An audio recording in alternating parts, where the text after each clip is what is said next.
All right, hi everyone, welcome back to chemistry. You might have deja vu because we actually did this in the last video, but no one told me, none of you guys reminded me that I never finished this problem that I said I would come back to for NO3 minus. So that's the trouble of having online lectures, is no one's there to be like, Kayla, you forgot. Okay, so let's go ahead and do this. Now that we know what double bonds are, we can actually do this Lewis structure. So remember, just to recap, we have all of the electrons that we're allowed to use on the page already. This was my extra electron here, and I depicted it in blue so that we would know that it came from this negative, this negative charge here.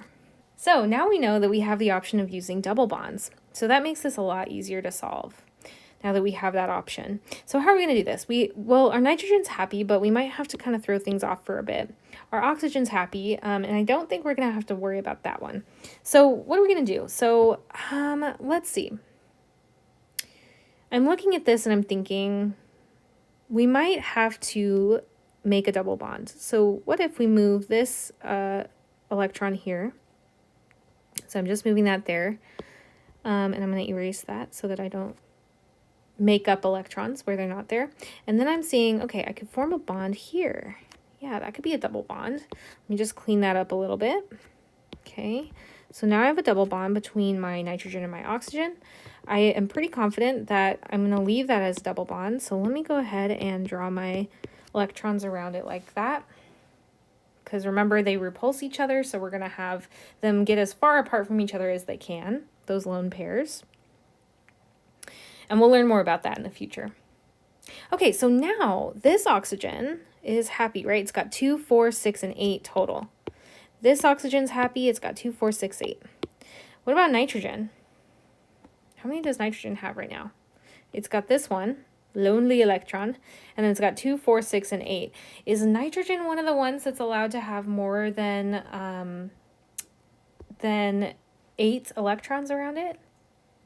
No, it's not one of the ones that likes to have, that's okay with that. So we're going to have to move it. But that's okay. I'm noticing that this oxygen doesn't have enough.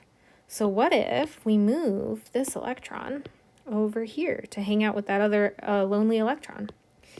And that's what happens. So we'll put that there.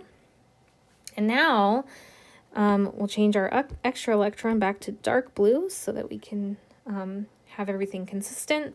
And then let's count. So we've got 8 here, right? 2, 4, 6, 8. We got 8 here, 2, 4, 6, 8. We got 8 here, 2, 4, 6, 8. And we got 8 here, 2, 4, 6, 8. So all of those atoms are happy. They all have full octets. Okay, are we done? No, we gotta make sure we show that we have that negative charge there, right? So remember, this is a polyatomic ion, so we have to show that charge. We have those brackets, and then the charge is -1 minus, or just minus. And then I am going to make this all blue just because, I don't know, final answer. Yeah, whoops. Okay, so that's how you would draw the NO3 minus. All right, let's keep going. Okay, so what I really wanted to talk about in this video is electronegativity and bond polarity. But remember, we talked about electronegativity in a previous video, and we said that we could kind of think of it as an atom's interest or ability to attract shared electrons in a chemical bond. Or I think I said, even more simply, I said it's a measure of how much atoms really want electrons. And I stand by that, but a better way of thinking about it, now that we have a little bit more tools in our tool belt, is the ability of an atom to attract shared electrons in a chemical bond. So now that we know what sharing electrons is, you can kind of see that some atoms actually will pull those electrons towards themselves because they want those electrons so much, okay?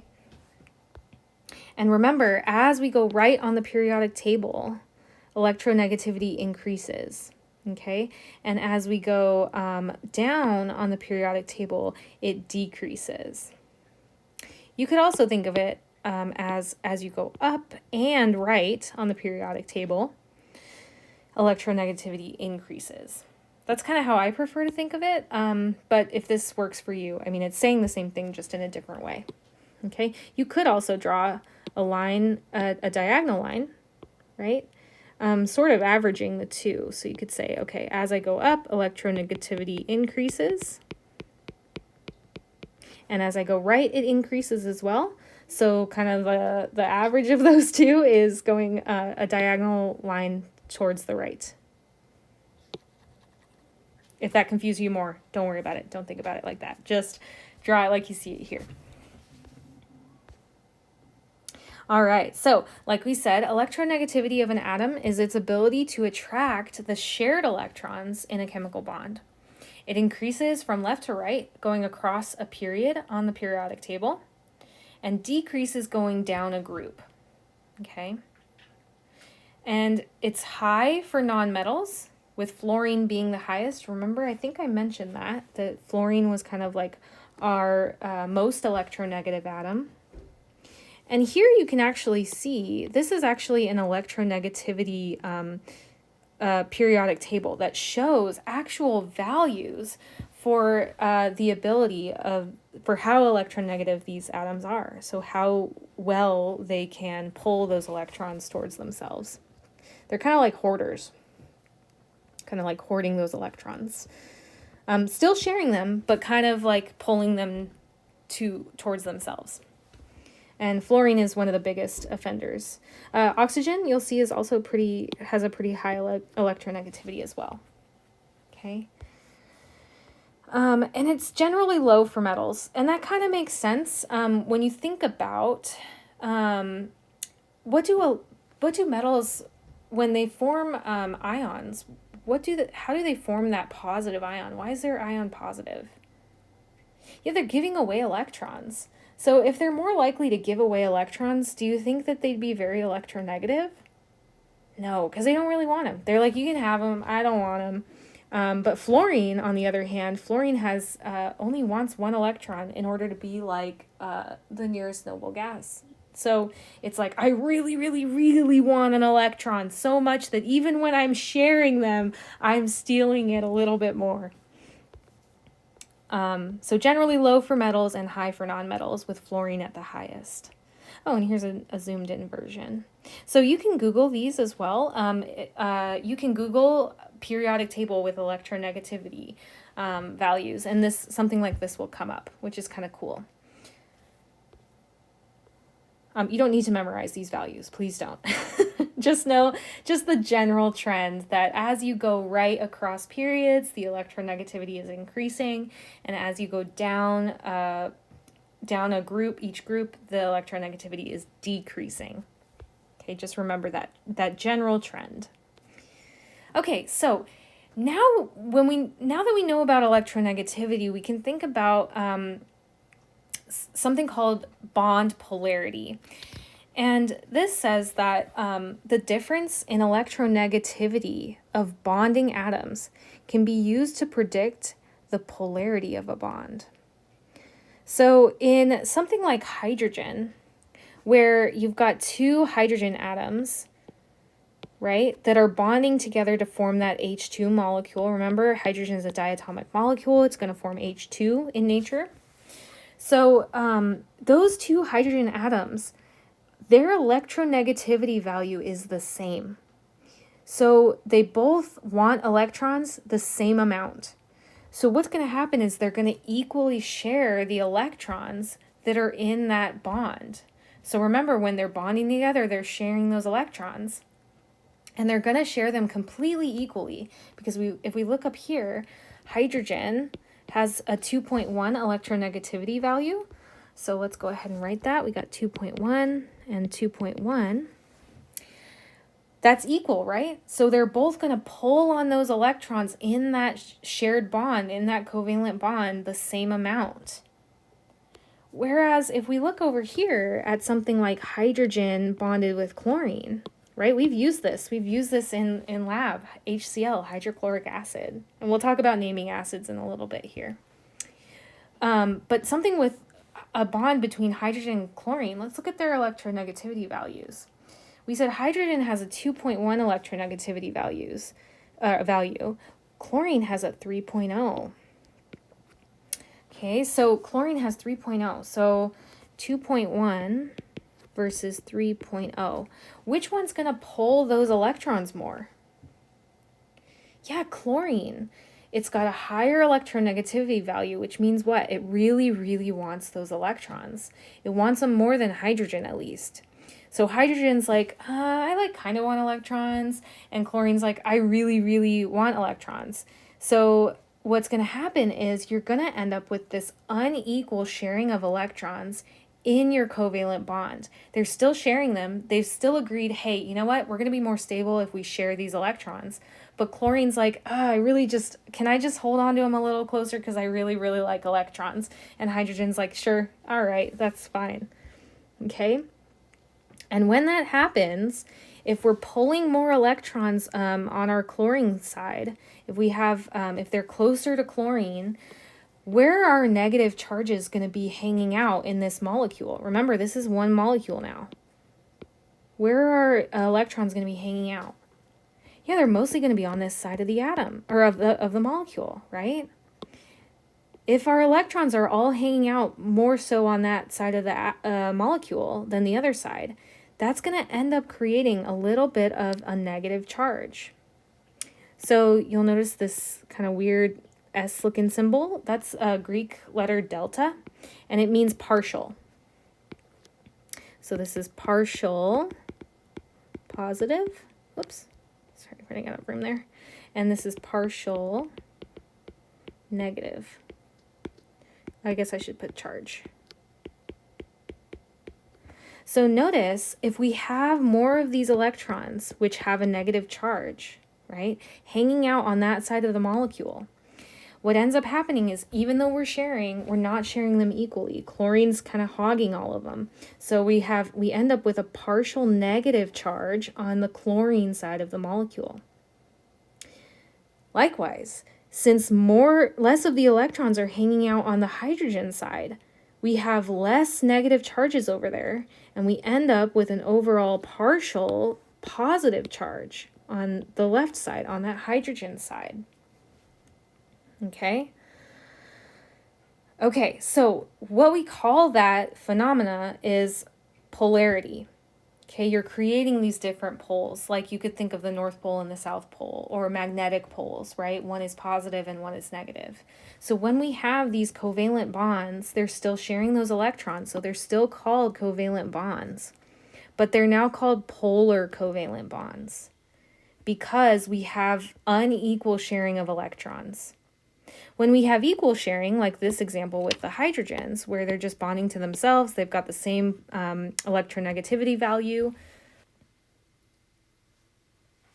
then we call that a non-polar covalent bond. Okay? So a non-polar covalent bond occurs between nonmetals. You know, it's a covalent bond, so nonmetal plus nonmetal. And it's an equal or almost equal sharing of electrons by two bonding atoms. Okay, so the electronegativity difference is really small between these two atoms. So for instance, something like, nitrogen and nitrogen, they have the same electronegativity value, right?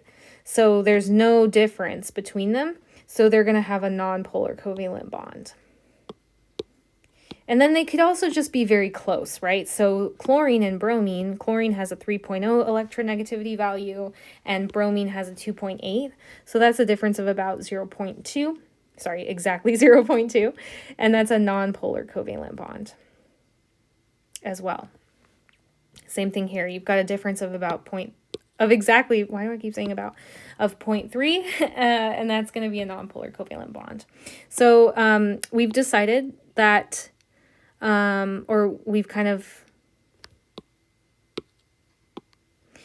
so we have determined that a small electronegativity difference between atoms, so something between 0.0 and 0.4, that's what we categorize as a non-polar covalent bond.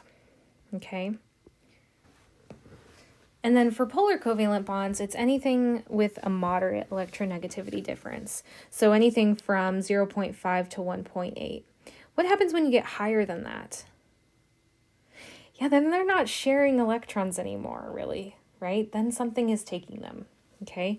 So a moderate electronegativity difference is going to lead to a polar covalent bond. So something like oxygen versus chlorine, we've got a difference of 0.5. Chlorine versus carbon, difference of 0.5. Oxygen versus sulfur, big difference there, difference of 1. Okay, so those are all polar covalent. We're going to have unequal sharing of electrons. When we have a polar covalent bond, it becomes important to show that we have that difference in polarity because it does affect how these molecules interact with other molecules and some of their different characteristics. So if we have those partial charges, if we have a polar covalent bond, we show that which side of the molecule has a partial positive versus a partial negative using these arrows, dipole arrows. That's what those are called. So remember this delta symbol, the Greek letter delta just means partial.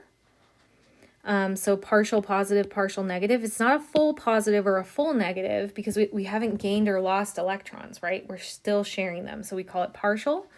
But we need to show which side of the molecule is positive. So we show the lowercase delta with the positive or negative, and we also show these dipole arrows. And the way these are written is that you draw like an arrow, right? And then you put a little line through it. And this side of the arrow that kind of looks like a plus sign, that goes with the partial positive side. Okay, and then the arrow side goes with the negative. Okay, so I always just remembered it as like I draw my arrow and then the positive is that line that you put through it, and that goes by your partial positive side. Okay. So, and the way that you draw that in in a molecule, and we'll learn about this later, is water is a great example of a polar molecule, and we'll talk about that more. You'll actually probably talk about that in a lot of chemistry classes. So oxygen being a lot more electronegative and then hydrogen, what ends up happening is it's going to pull those electrons toward it, creating a partial negative charge towards the oxygen and a partial positive towards the hydrogen.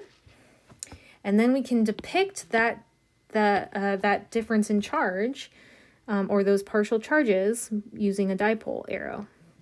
So, and we do that near the bond, okay? Showing because each bond is different, right? If I had a different atom that was closer in electronegativity to oxygen, we might not have this partial charge, okay? So we show the dipole arrows near the bond to show, hey, what side of the bond is more positive and what side is more negative, okay? So I talked about ionic and covalent bonds pretty separately, and they're different, but it's really more of a spectrum than I kind of let on. So at the lower end of the spectrum is something like a nonpolar covalent bond, right? Those are sharing electrons equally. And then you've got something like ionic bonds, which are completely not sharing electrons. And then you've got somewhere in the middle is polar covalent bonds, where, yeah, they're sharing electrons, but they're really not sharing them equally. So instead of just being completely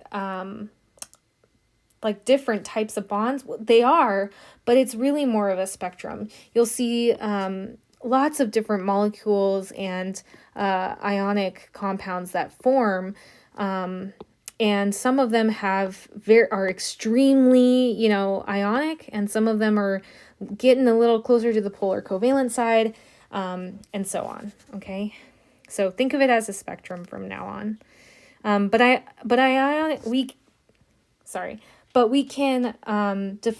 We've defined an ionic bond as occurring between a metal and a nonmetal, resulting from the transfer of electrons. and having a large electronegativity difference. And we've said that what constitute large? Well, greater than 1.8. Okay, so we've kind of like put these constraints on these just so that it's easier to categorize these bonds, because it does make a difference in how we can make predictions based on how we categorize these. Okay, so anything with a greater than 1.8 electronegativity difference, so like chlorine versus, which has 3.0, versus potassium, which has 0.8, has a 2.2 difference in electronegativity. So that's definitely ionic. It's also between a metal and a non-metal, okay? So that could be a clue there too. And then here is a really nice graphic or table of those different types of bonding based on electronegativity. Okay, so kind of cool. All right, so I think that is it for today. Let me just double check. Oh, we do have a learning check. Yeah, we do have a learning check. So go ahead and pause the video. I'm not going to go through it because I've been making you watch pretty long videos lately.